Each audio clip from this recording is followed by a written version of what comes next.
Hi guys, welcome back to the equilibrium series. So in today's lecture we'll do ionic equilibrium and Ostwald dilution law. ये दोनों ही topics बड़े important हैं for your JEE and NEET. So let's start with the topic. So let's start with part 3 of chemical equilibrium. आज के topic में हमने दो main चीज़ करनी है. One is the ionic equilibrium and we'll also see acid base concepts and Ostwald dilution law. ये तीन major topics होंगे. कौन से? One will be your ionic equilibrium. The other is the concept of acids and bases. Concept of acids and bases. किसको आप acid बोलते हो, किसको आप bases बोलते हो, वो सारी definitions देखेंगे. And we'll also see Ostwald's dilution law. My dear friends, it's very important for you to understand all these three topics because these three topics are very important for your JEE and NEET.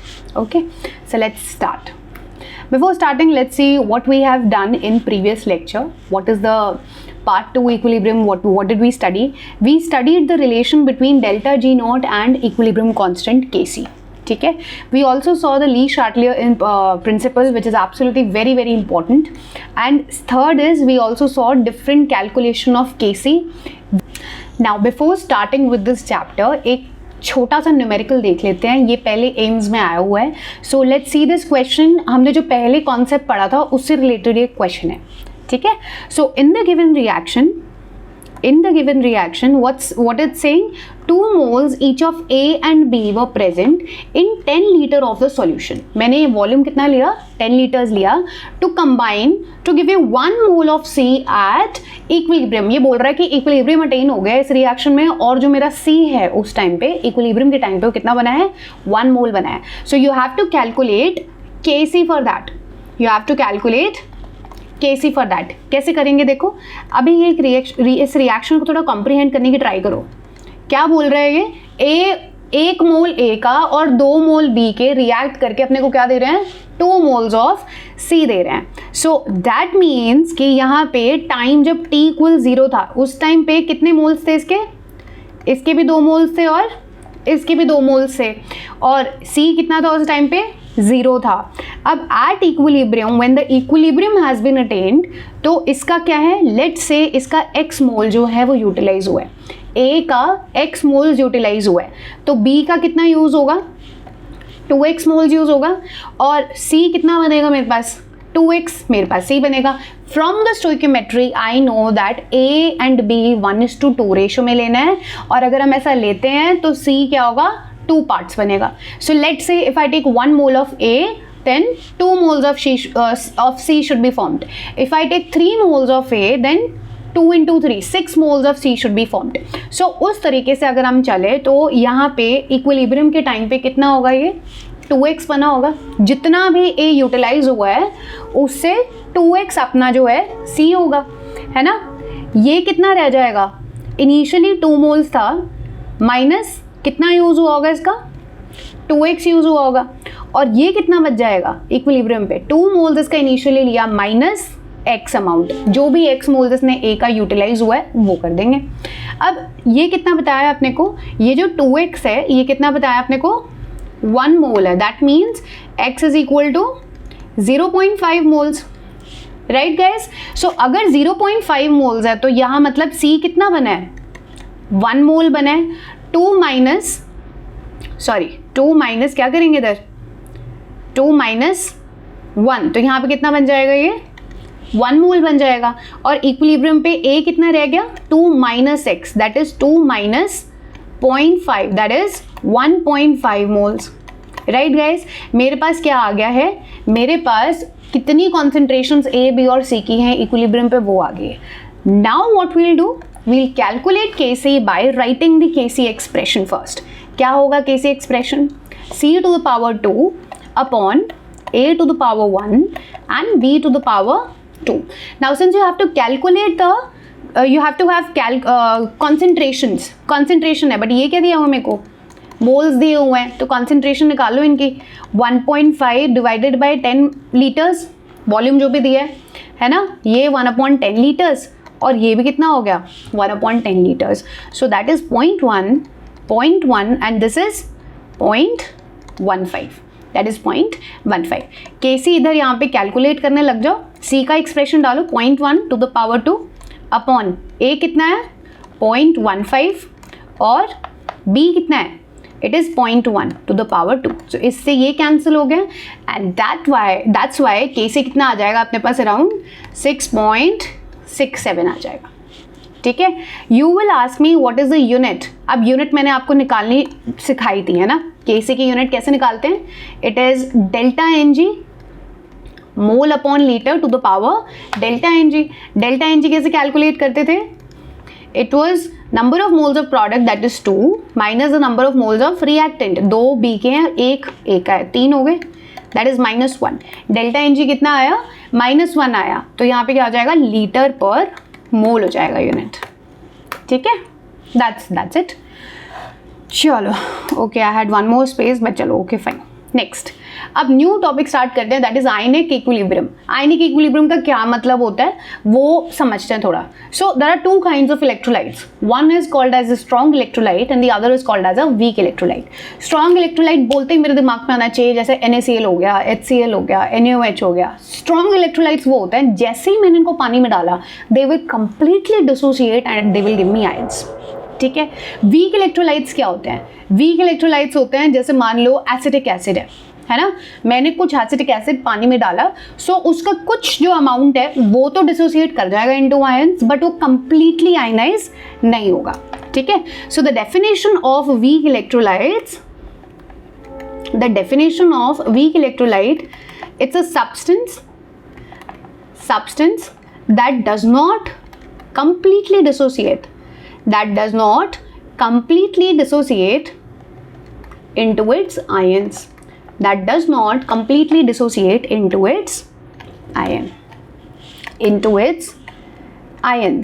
ठीक है. For example let's say I take acetic acid here, है ना, यहाँ पे भी लिया हुआ है, ये चेंज करेगा and since it is an acid it will give me H+ ion and acetate ion देगा. Correct guys. लेकिन अगर जैसे for example how should I tell you, let's say I take 3 moles of acetic acid, let's say I take 3 moles of acetic acid. 3 के 3 moles acetic acid के क्या होंगे, dissociate करके ions में नहीं कन्वर्ट करेंगे, उसका कुछ ही पोर्शन जो होगा वो डिसोसिएट करेगा, बाकी सारे मॉलिक्यूलर फॉर्म में as it is acetic acid जैसे मॉलिक्यूल्स होते हैं वो सॉल्यूशन में रहेंगे. ठीक है. सो लेट्स से 3 मोल्स जो मैंने स्टार्टिंग में लिए but only 2 moles of acetic acid will dissociate. So अगर इसका 1 मोल डिसोसिएट होता है तो 1 मोल एसिटेट आयन बनेगा, 1 मोल H+ आयन बनेगा. But if I say 2 moles out of the 3 2 moles are dissociated, that means acetate भी 2 मोल्स बनेंगे और H+ भी 2 मोल्स बनेंगे, है ना. And that my dear friends when there is an equilibrium in such weak electrolytes, that's what I call as ionic equilibrium. It's very simple to understand. There is basically आपके ions form होते हैं. सो जितना acetic acid, ionic equilibrium क्या होगा, जितना acetic acid मेरे acetate और H+ ions में कन्वर्ट हो रहे हैं वापस से वही आयंस कंबाइन करके it's giving me back acetic acid molecule. So no more ions are getting formed. ठीक है. That's called as ionic equilibrium. अब बच्चों 2 तरीके के होते हैं अपने जो सॉल्यूशंस होते हैं, एक को बोलते हैं हम इलेक्ट्रोलाइट्स और दूसरे को बोलते हैं हम non electrolytes. It's very simple. Electrolytes होते हैं जो आयंस बना पाए, नॉन इलेक्ट्रोलाइट्स होते हैं जो आयंस नहीं बनाते. They do not form ions when they are put in water. पानी में मैं जैसे ही डालूंगी आयंस नहीं बनाएगा, डज नॉट फॉर्म आयंस. ठीक है. अब नॉन इलेक्ट्रोलाइट्स के एग्जाम्पल क्या है, मेरे पास ग्लूकोज है, अल्कोहल है, सुक्रोज है.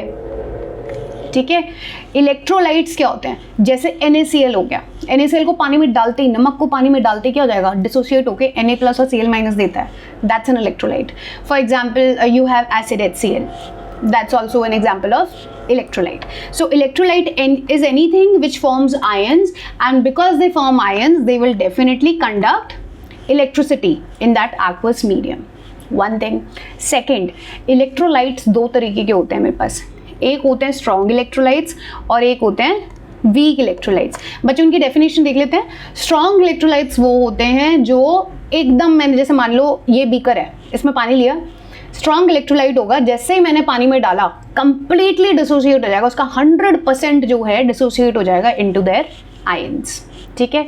वीक इलेक्ट्रोलाइट जो मैंने अभी आपको बताया, मानो मैंने 5 मोल्स डाले, 5 में से सिर्फ 3 मोल्स ही डिसोसिएट होंगे इनटू इट्स आयंस, बाकी सारे एज इट इज 2 मोल जो हैं वो अपने मॉलिक्यूलर फॉर्म में रहेंगे। So they do not completely dissociate into their ions. So strong electrolytes की डेफिनेशन क्या आएगी? दे completely dissociate into ions when present in aqueous form, ठीक है भाई। Weak electrolyte they do not completely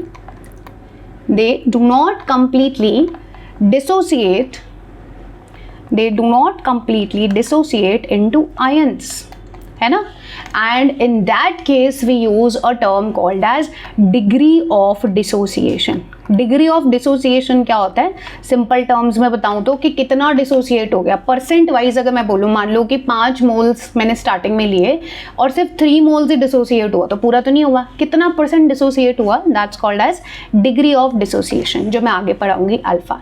so alpha is calculated for weak electrolytes. Strong electrolytes के लिए तो degree of dissociation क्या होगा?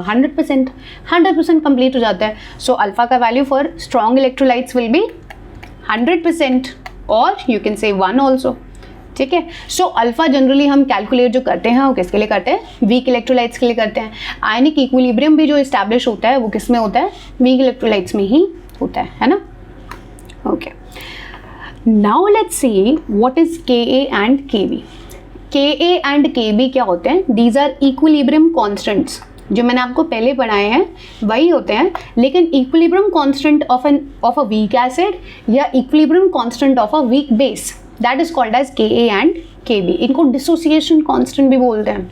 ओके, डिसोसिएशन कांस्टेंट हो गया इसका नाम। Dissociation constant of acid is called as Ka, dissociation constant या equilibrium constant of acid, dissociation constant of acid and dissociation constant of base, ठीक है।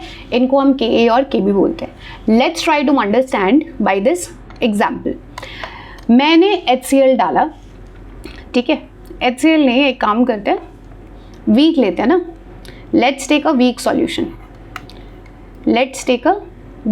instead of this let's take CH3COH gives acetate ion CH3COO minus and H plus, ठीक है। अब अगर मैंने बोलो कि इक्विलिब्रियम अटेन हो गया, तो मतलब KC लिख सकते हैं। इक्विलिब्रियम अटेन हो गया तो उसको कैसे लिखेंगे? एसिटेट आयंस की कॉन्सेंट्रेशन जो भी है इक्विलिब्रियम पे और H प्लस की जो भी कॉन्सेंट्रेशन है वो divided by concentration of this acetic acid, जितना रह गया है, ठीक है। Now try to multiply that concentration of acetic acid on the left hand side. So Kc into concentration of CH3COH will give me CH3COO minus concentration and H plus concentration. ये जो मैं multiply करती हूँ ना, Kc into concentration of the acid, that is what I call as Ka। क्योंकि acid है तो इसके लिए हमने special नाम क्या दे दिया? Ka, A represents acid. So that will be concentration of acetate ions into concentration of H plus ions. ठीक है। Likewise, let's instead of NaOH, let's take weak base लेते हैं। वीक बेस बच्चों तुम्हारे स्कूल में एक ही आएगा बार बार, that is ammonium hydroxide. Ammonium hydroxide is a weak base, ठीक है। सो अगर मैं उसको पानी में डालती हूँ और एक इक्विलिब्रियम एस्टैब्लिश हो जाएगा, तो बताओ क्या क्या बनेगा? अमोनियम आयंस बनेंगे, है ना, और OH माइनस आयंस बनेंगे। अब इसके लिए Kc लिख सकते हैं अगर इक्विलिब्रियम अटेन हो गया, that will be concentration of NH4 plus and concentration of hydroxide ions divided by concentration of this NH4OH at equilibrium. इसको यहाँ पे जाके मल्टीप्लाई करो वापस से, you will get yet another relation between Kc and NH4OH। Kc into NH4OH की जो concentration होगी that will be equal to concentration of NH4 plus and OH minus. इतना समझ में आ गया। अब इस मल्टीप्लिकेशन को Kc और इस बेस की कॉन्सेंट्रेशन की जो मल्टीप्लिकेशन है, that is what I call as Kb. So Kb will be equal to concentration of ammonium ions and hydroxide ions. So that, my dear friends, is Kb. तो Ka और Kb निकालना आ गया. It's basically calculated for weak acids and weak bases. ठीक है? Okay, now this one is very important. This is called as Ostwald's dilution law. ये मैं आपको बताना चाह रही थी। पहली चीज़, Ostwald dilution law यूज़ कहाँ करते हैं? ये Ostwald जो था, इसने ना वीक इलेक्ट्रोलाइट्स पे बहुत काम किया है। इसने वीक इलेक्ट्रोलाइट्स पे बहुत काम किया है। और वीक इलेक्ट्रोलाइट्स में इसने क्या किया, जो अपना ये Ka या Kb, हम जो भी वीक इलेक्ट्रोलाइट्स में दो चीज़ आ गई ना, वीक एसिड या weak bases. Weak acid acetic acid, weak base ammonium hydroxide. ठीक है। सो वीक इलेक्ट्रोलाइट्स के लिए इसने काफ़ी सारी रिएक्शंस पढ़ी और उससे इसने जो Ka और Kb निकाला, उसको डिग्री ऑफ डिसोसिएशन अल्फा से क्या किया, इन्हें एक रिलेशन बिल्ड किया। ठीक है। डिग्री ऑफ डिसोसिएशन मतलब क्या है? It tells you the extent of dissociation. मेरा वीक एसिड या वीक बेस कितना डिसोसिएट हुआ है, उसको परसेंटेज में जो लिखते हैं, that is alpha. Let's try to understand this by this example. मान लो एसिडिक एसिड मैंने लिया 5 मोल्स। कितना लिया? 5 मोल्स लिया। ठीक है ना। एक इक्विलिब्रियम इस्टेब्लिश हो गया, आयनिक इक्विलिब्रियम इस्टेब्लिश हो गया, जहां पे इसके 2 मोल्स रह गए। ठीक है। 2 moles of this acidic acid is remaining. They ask you to calculate alpha. कैसे करोगे? अगर 5 मोल स्टार्टिंग में लिए और 2 मोल रह गए, इसका मतलब 3 मोल इसके यूटिलाइज हुए। जितने इसके यूटिलाइज हुए उतने ही एसिटेट आयंस और H+ आयंस बन गए। 3 मोल्स बिकॉज 1:1 रेशियो में सब, राइट। सो अब अगर मेरे को इस एसिडिक एसिड के लिए डिग्री ऑफ डिसोसिएशन निकालना है कि कितना डिसोसिएट हुआ है परसेंटेज में, so I use this formula, that is number of moles dissociated. कितने नंबर ऑफ मोल्स डिसोसिएट हुए हैं इसके? 3 moles divided by the total number of moles that we have taken. Total number कितने लिए थे मैंने? 5 लिए थे।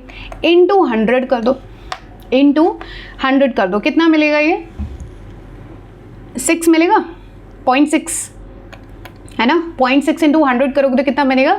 60%, है ना। So my dear friends, alpha जो है इट टेल्स यू कि 60% एसिटिक एसिड क्या हुआ है? डिसोसिएट हुआ है at equilibrium. This is what I call as alpha. आप परसेंटेज में भी कर सकते हो इसको, है ना। जैसे 60% किया है मैंने, ये आपका परसेंट नहीं करना है तो आंसर क्या हो जाएगा? ये 0.6 हो जाएगा, है ना। 0.6. The value of alpha in terms of percentage can go from 0 to 100%, है ना। Or if you're not using percentage, then it can go from 0 to 1 value. ठीक है। 0 का मतलब कुछ भी डिसोसिएट नहीं हुआ है, 1 मतलब completely डिसोसिएट हो गया। That means strong electrolyte है वो। What are the factors which are affecting your alpha value? Solvent, solute nature, क्या मैं सॉल्वेंट ले रही हूँ, पानी ले रही हूँ या बेंजीन ले रही हूँ या टोलुइन ले रही हूँ। सॉल्यूट का नेचर, जो आप मिक्स करने की ट्राई कर रहे हो, उसके नेचर पे भी डिपेंड करता है। टेम्परेचर पे भी डिपेंड करता है। जितना टेम्परेचर हाई करेंगे, आयनाइजेशन उतनी ज़्यादा होएगी तो अल्फा उतना ही ज़्यादा होगा। और कॉन्सेंट्रेशन जितनी कम होएगी उतना ईजिली क्या हो जाएगा? ये डिसोसिएट हो जाएगा। So now let's start this Ostwald dilution law. ये समझने की ट्राई करते हैं। I again for the simplicity I take acetic acid, क्योंकि हम वही पढ़ रहे हैं बार बार, तो उसी से ही चालू रखते हैं। एसिटिक एसिड, मान लो टाइम t = 0 पे इसका कॉन्सेंट्रेशन क्या था? C था। उस टाइम पे एसिटेट आयंस और H+ आयंस तो बने नहीं है ना। तो उस टाइम पे इनका कॉन्सेंट्रेशन क्या था? 0 था, एसिटेट का और H+ आयंस का। नाउ इक्विलिब्रियम हैज़ बीन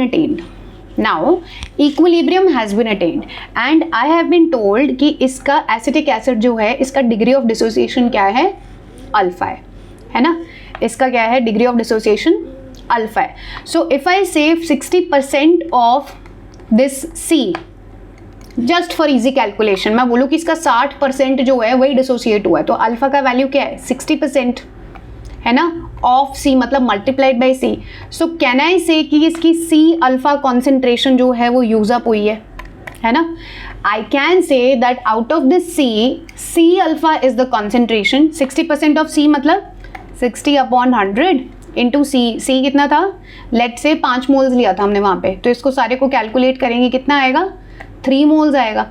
तो 3 मोल्स जो ये आया ये 60% of C. Can I for easy calculation just write it as C alpha, ये लिख दिया मैंने यहाँ पे सी अल्फा।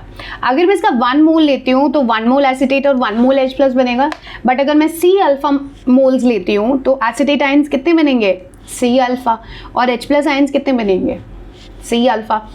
एसिटिक एसिड कितना होगा फिर इक्विलिब्रियम में एसिटिक एसिड कितना होगा, एक second, this will be initial जो मैंने लिया C minus the concentration of acetic acid that has been used. C alpha मैंने इसकी यूज कर ली है, रह कितने इक्विलिब्रियम पे, C माइनस सी अल्फा रहेगी, ठीक है। So guys can I calculate Ka for this, can we calculate Ka for this, it will be concentration of acetate ions into concentration of H plus ion divided by concentration of this acetic acid. ऐसे calculate करते हैं। Ka is nothing but it's the equilibrium constant for that weak acid. Kb is the equilibrium constant for your weak base. अगर हम ऐसे करते हैं तो इसका concentration कितना है इक्विलिब्रियम पे, it is C alpha, this is also C alpha upon concentration of this acetic acid है C माइनस सी अल्फा। ये सब पुट कर दो यहाँ पे, Ka कितना आ जाएगा, Ka will be C square alpha square, है ना, इन दोनों को मल्टीप्लाई कर दिया मैंने, and C minus C alpha में से व्हाट यू कैन डू, इसको बाहर ले आओ, 1 माइनस अल्फा हो जाएगा, राइट, एंड एक C इधर से कैंसिल हो जाएगा। So what is the final value that I have, it is C alpha square upon 1 minus alpha, and alpha here is your degree of dissociation. So ये जो मेरा आया है ये होता है Ostwald dilution law. It tells you कि Ka जो डिसोसिएशन कांस्टेंट है एसिड का वो अल्फा से कैसे रिलेटेड है। C will be the initial concentration of the reactant that you take and that is how you can calculate this Ka और alpha जो भी दिया होगा। वैसे ही जो वीक बेसिस होंगे उनके लिए भी Kb कैसे निकालेंगे, same logic, C alpha square upon 1 minus alpha, ठीक है, राइट। अगर मेरे पास बहुत ही ज़्यादा फॉर वेरी वीक इलेक्ट्रोलाइट्स के लिए क्या होगा, अल्फा की वैल्यू तो बहुत ही ज़्यादा कम होएगी ना, क्योंकि डिसोसिएशन ऑलमोस्ट होगा ही नहीं। So alpha will be very very smaller than 1। In that case ये नीचे वाला जो 1 minus a very small value, can I just take this as 1, ले सकते हैं ना। आप बोलोगे कि फिर अल्फा स्क्वायर को क्यों नहीं नेग्लेक्ट कर सकते, मल्टीप्लिकेशन और डिवीजन में नेग्लेक्ट नहीं करते, वैल्यू में काफ़ी डिफरेंस आता है। लेकिन अगर मेरे पास जैसे 1 माइनस अ स्मॉल वैल्यू है या 1 plus a small value, minus और प्लस में आप इग्नोर कर सकते हो वैल्यूज़। सो अल्फा अगर बहुत ही छोटा है देन 1, सो ये ऑलमोस्ट 1 के इक्वल होगा, and in that case our Ka will be nothing but C alpha square. So question में कभी भी अगर बोला है कि there is a very weak acid और a very weak electrolyte, you can just use this and get your answer. हो सकता है कि अल्फा दिया हो, Ka पूछा हो सकता है Ka दिया हो, अल्फा पूछेंगे। It's as simple as that, ठीक है। So now you have these 2 relations by this Ostwald's dilution law. यार अब पढ़ेंगे ना 3 कॉन्सेप्ट्स पढ़ेंगे कि मैंने मोटा मोटा क्या देखना है कि this is called as concept of acids and bases. 3 definition बताऊंगी, 3 अलग अलग लोगों की डेफिनेशन जो एसिड्स और बेसिस को लेके है वो बताऊंगी। So let's start first. Acid and bases क्या होते हैं? एसिड्स होते हैं जो खट्टे होते हैं, बेसिस होते हैं जो बिटर होते हैं इन टेस्ट में, ठीक है। बट ये कॉन्सेप्ट ज़्यादा रिलायबल लगा नहीं, क्योंकि there can be very very poisonous substances which you can't taste, and that's why you can't distinguish acids and bases according to the taste. फिर आया मेरा सेकंड एक very important guy, that is called as Arrhenius. कौन आया? Arrhenius. Arrhenius ने बोला acid वो होता है that dissociates, acid is something that dissociates into H plus ions. Arrhenius ने बोला एसिड सारे वो सब्सटेंसेस हैं which when put in water, very important, aqueous solution, which when put in water will give me H plus ions. Okay, example हो गया मेरे पास HCl, H2SO4, HNO3 and so on. You know, basis इसने बोला वो होते हैं जिनको जब पानी में डालेंगे तो ये क्या होंगे, they will dissociate into OH minus ions, ठीक है। इसमें अपना NaOH आ गया, KOH आ गया, कैल्शियम हाइड्रोक्साइड आ गया एंड सो ऑन। बेसिस उन सबको बोल दिया जो OH माइनस आयंस देंगे अपने को। But now you know that this is not the entire true, this is not an entire true situation, because there are a lot of other bases which do not have these OH minus ions in the formula. So इसको एक important था कि हम थोड़ा सा बड़ा करें definition को. Why? First thing limitation. They were limited to only aqueous solution. अगर मैं पानी में put करती हूँ तभी मैं उन compounds को acid या base बोलूँगी, ऐसा तो नहीं है, बहुत सारे acid base होंगे जो पानी में dissolve नहीं होते. Third, second, cannot explain ammonia's basic nature. Ammonia में OH तो नहीं दिख रहा है मुझे कहीं पे, लेकिन अमोनिया है तो बेस. सो ये इनकी डिफॉल्ट थी आर्हेनियस की, ठीक है. Which led to our second theory which was called as Bronsted and Lowry theory. क्या याद रखना है, ये ओल्डेस्ट कॉन्सेप्ट है. आर्हेनियस क्या है, ओल्डेस्ट कॉन्सेप्ट है फॉर एसिड्स एंड बेसिस. सबसे एक्सेप्टेड वाला कौन सा है, this second one. This is the most accepted concept for your Bronsted and Lowry theory, ठीक है. एसिड इसने बोला कि यार ये वो होते हैं जो H प्लस आयंस में डिसोसिएट हो जाते हैं. They dissociate into H plus ions, so that's fine. यही बोला था उसने आर्हेनियस ने, सो दैट्स फाइन. बेसिस के डेफिनेशन ने क्या कर दिया, चेंज कर दिया. इनने बोला कि बेसिस वो होते हैं जो H प्लस आयंस एक्सेप्ट करें. एसिड्स वो होते हैं जो H प्लस आयंस डिसोसिएट करें, जो गिव करें H प्लस आयंस. बेसिस होते हैं जो वो H प्लस आयंस क्या करें, एक्सेप्ट करें. सो they said that the substances which accept H plus ions are called as bases. Now the substances which accept H plus ion, बच्चा H plus जो होता है उसको क्या बोलते हैं, प्रोटॉन बोलते हैं. क्या बोलते हैं, प्रोटॉन. सो इसके डेफिनेशन में एसिड्स हो गए क्या, प्रोटॉन डोनर्स.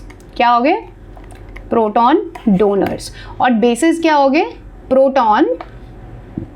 बेसिस को बोल दिया ने प्रोटॉन एक्सेप्टर्स.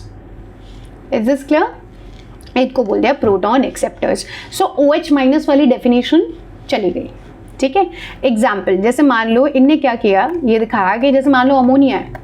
अमोनिया पानी में डाला तो क्या हुआ, H2O broke into H plus and OH minus ion, and this H plus ion was taken up by this ammonia, and in the solution I saw there were two ions, NH4 plus and OH minus. So ammonium ion बना और hydroxide ion बना. इससे मुझे क्या पता चला, जो ये अमोनिया है इसने क्या किया, ये H प्लस आयन एक्सेप्ट कराया, and that is the reason my friends, this is a base. So ammonia behaved as a base according to Bronsted and Lowry. That's why this is called as Bronsted base. Ammonia is called as Bronsted base, ठीक है. Now there is another concept called as conjugate acid base pair. ये क्या बोलता है कि मान लो अपने पास H2O है ना, और HCl है. इसमें क्या होता है, आप थोड़ा ध्यान से देखो. जब मैं HCl पानी में डालती हूँ, व्हाट हैपन्स इज, ये H प्लस और Cl माइनस बनेगा, है ना. तो H plus and Cl minus में जब डिसोसिएट होता है, H प्लस बड़ा छोटा आयन होता है. So what it does is it goes and forms a bigger cation like H3O plus और Cl माइनस बनाएगा, ठीक है. What is there to tell you about this? यहाँ पे HCl ने ये H प्लस आयन डोनेट किया ना, that's why this HCl is called as acid, and in this case water is a base because उसने क्या किया, ये H प्लस आयन एक्सेप्ट किया. सो ये जो एसिड होता है ब्रॉन्स्टेड एंड लॉरी के हिसाब से, जो एसिड होता है जब भी ये क्या करेगा, एक H प्लस आयन लूज करेगा. क्या करेगा, whenever it will lose the H plus ion which is its job. Acid जब भी अपना H plus ion लूज करेगा तो जो भी ये बनता है, ये Cl माइनस और ये HCl. सॉल्यूशन में ये बड़े साथ साथ रहते हैं, कॉन्जुगेशन में रहते हैं. कॉन्जुगेशन मतलब क्या होता है? साथ साथ रहना. So they always remain in a pair kind of situation in my aqueous solution. So this is what you call as conjugate acid base pair. यहाँ पे इसने एसिड जैसे बिहेव किया तो ये जो एंटिटी है मेरी, इसको मैं क्या बोलूँगी? कॉन्जुगेट बेस बोलूँगी. क्या बोलूँगी? Cl minus is the conjugate base and this HCl is the acid, and that's why this is a conjugate acid base pair. ठीक है, देखो यहाँ पे जैसे एसिड है मेरे पास Ha, उसने क्या किया? H प्लस लूज कर दिया. H प्लस लूज करके जो भी चीज़ बनती है, यहाँ Ha से ये A माइनस कैसे बना? By losing the H plus ion. ये हो गया मेरा कॉन्जुगेट बेस और ये क्या हो गया? acid. This Ha molecule remains in a very strong affiliation with your A minus ions in the aqueous solution. This is what you call as conjugate acid base pair. ठीक है, यहाँ पे देखो जैसे मान लो Ha है, some substance Ha. अब ये Ha जो है ये किस में चेंज हो गया? A माइनस में हो गया.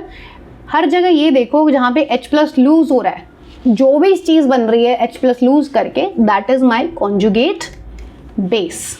ठीक है, और B ने क्या किया? ये H प्लस एक्सेप्ट किया, that's why it got that BH. So this B is behaving as a base here and this HA is behaving as an acid. To make your life simpler, let's say something behaves as an acid, है ना, उसमें से एक H plus lose करा दो, उसमें से एक H प्लस लूज करा दो. जैसे ही H प्लस लूज कराओगे जो भी चीज़ बनेगी वो क्या बनेगी? कॉन्जुगेट बेस बनेगी. सिंपल है. So if somebody asks you to write conjugate base of this thing, just lose that H plus ion from there और जो भी बनेगा वो उसका कॉन्जुगेट बेस है.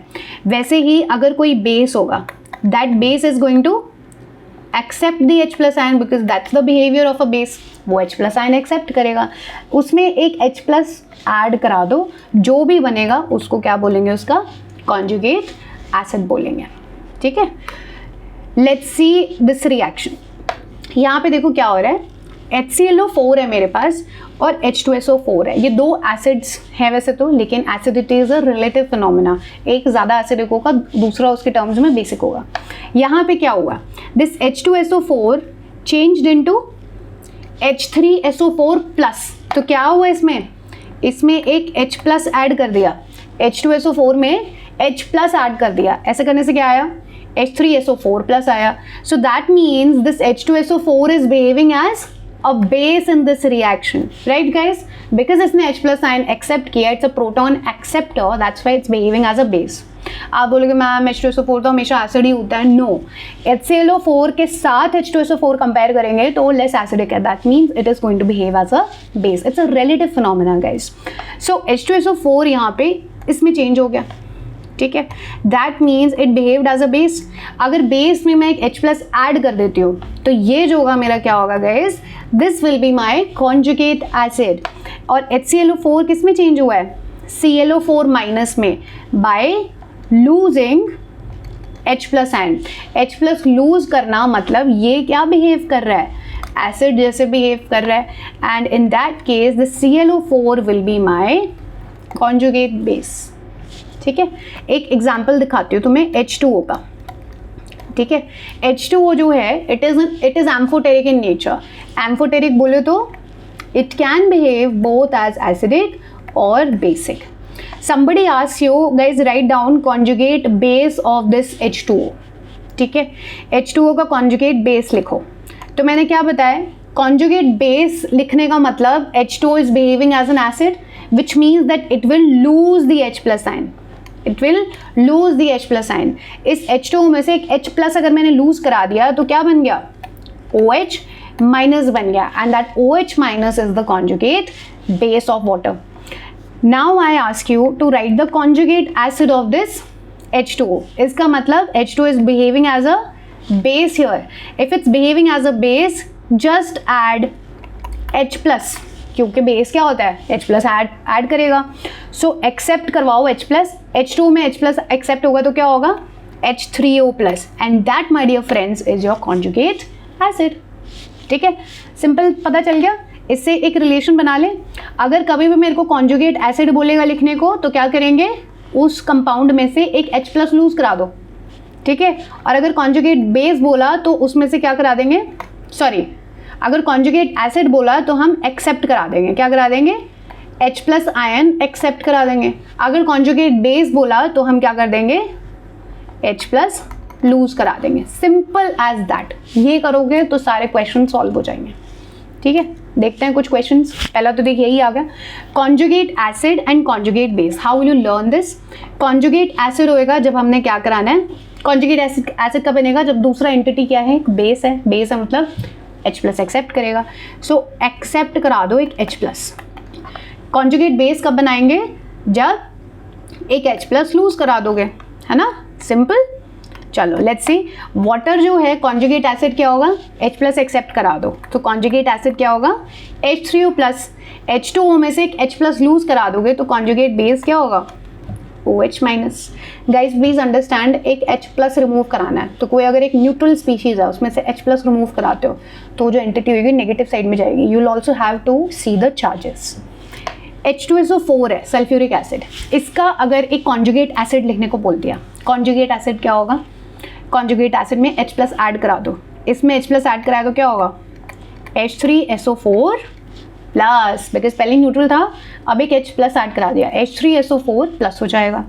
कॉन्जुगेट बेस क्या होगा, इस H2SO4 में से एक H प्लस रिमूव करा दो तो क्या रह जाएगा, HSO4 माइनस।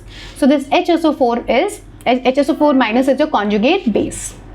अमोनिया, अमोनिया का कॉन्जुगेट एसिड क्या होगा, एक H प्लस ऐड करा दो ammonium ion, and conjugate base क्या होगा, इसमें से एक H प्लस रिमूव करा दो, 3 H है, इसमें से एक H प्लस रिमूव कराया तो NH2 माइनस चार्ज हो जाएगा।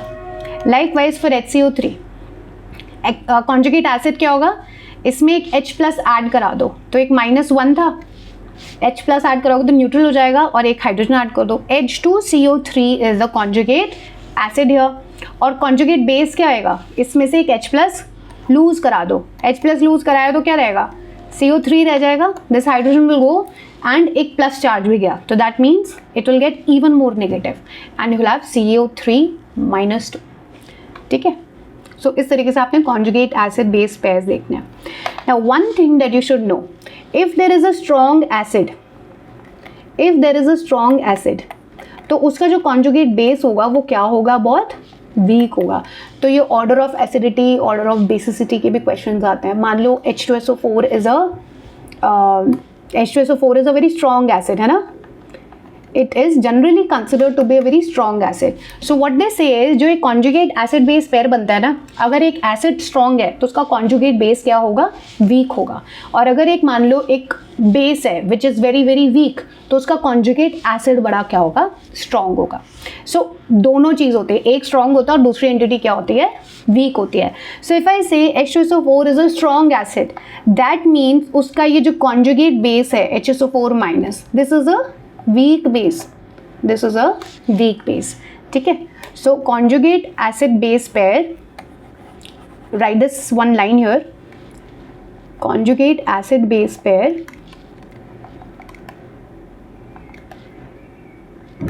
have strong and weak, strong and weak, are strong and weak paired, are strong and weak paired, ठीक है।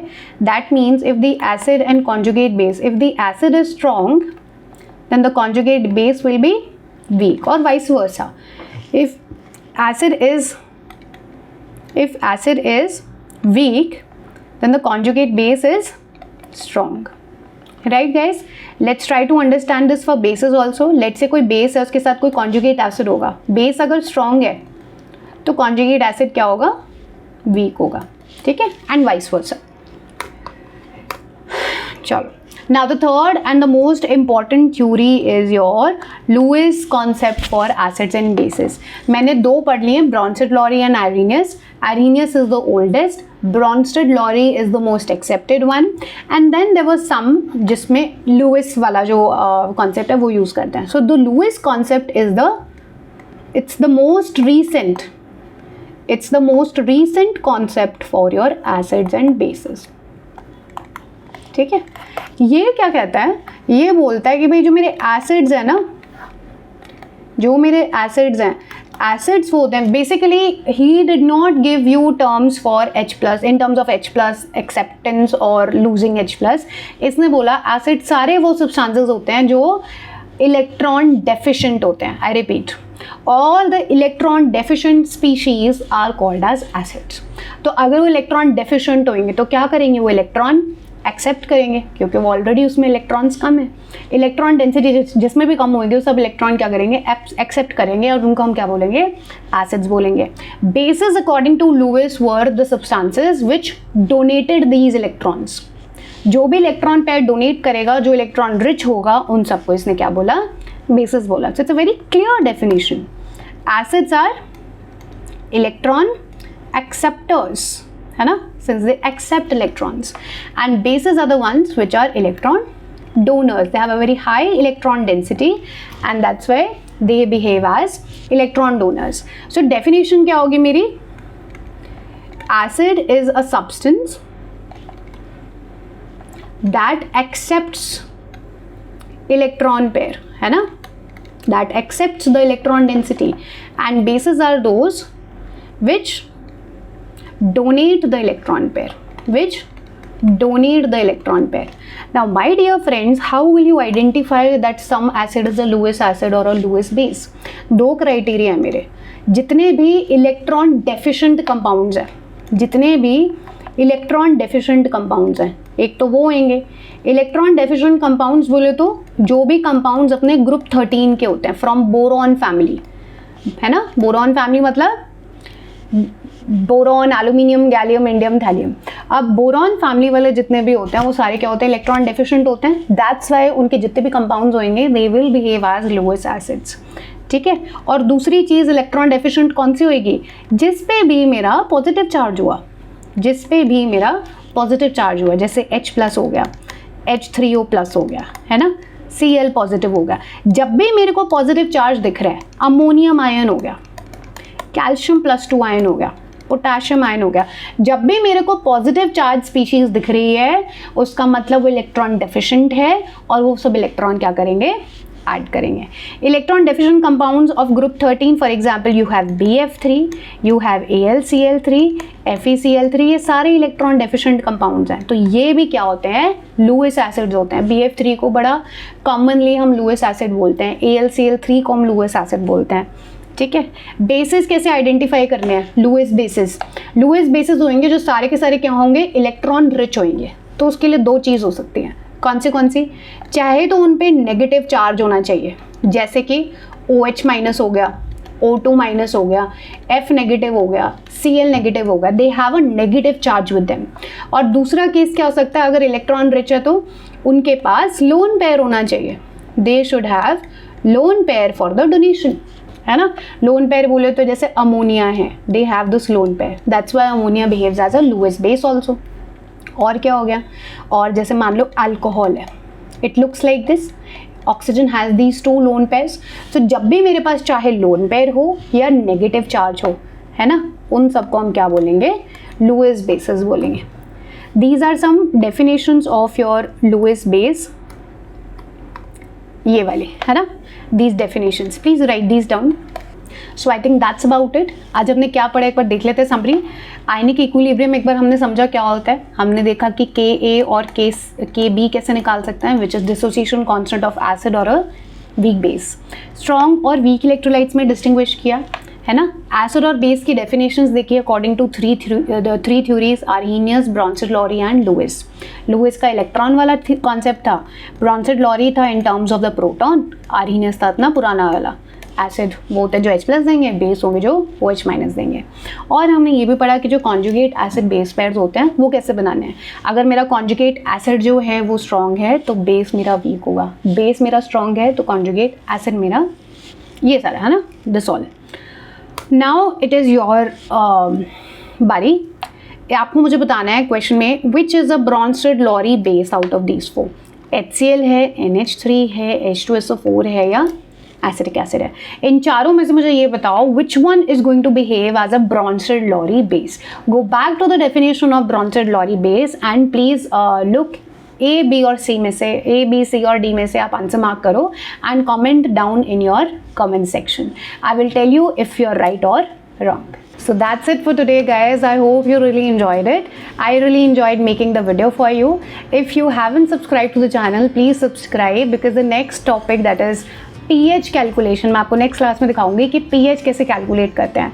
It's a very important topic again for your JEE and NEET. So hit that bell icon and also subscribe to the channel. If you liked the video, give it a thumbs up and I'll see you soon. Thank you.